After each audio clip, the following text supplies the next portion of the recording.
Et voudriez créer une loi d'exception pour les politiciennes et les politiciens condamnés en première instance pour avoir détourné 4,5 millions d'euros. Mes chers collègues, je n'ai pas envie de rire ce matin. Cette proposition de loi est tout simplement une honte.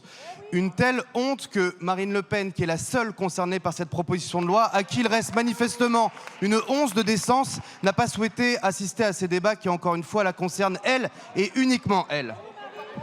Cette proposition de loi est une véritable faillite morale. Chers collègues, il y a une défiance des citoyens envers la classe politique qui considère que nous ne travaillons pas pour eux.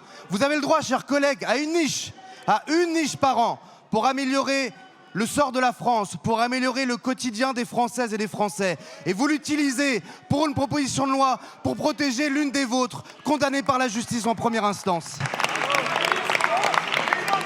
Je réponds au collègue qui a répondu au texte de mon amendement en citant des sondages. Mes chers collègues, la démocratie, ça n'est pas et ça ne sera jamais la tyrannie du plus grand nombre. La démocratie, c'est d'abord et avant tout le règne du droit. L'exécution provisoire concerne tous les citoyens. Tous les jours, dans les tribunaux français, des exécutions provisoires sont prononcées pour des vols de pommes, pour des petits actes de délinquance. Et vous voudriez créer une loi d'exception. Une loi d'exception. Terminez, monsieur le député. Alors que chaque Français et chaque Française, tous les Français sont égaux devant la loi. Et voudriez créer une loi d'exception pour les politiciennes et les politiciens condamnés en première instance pour avoir détourné 4,5 millions d'euros.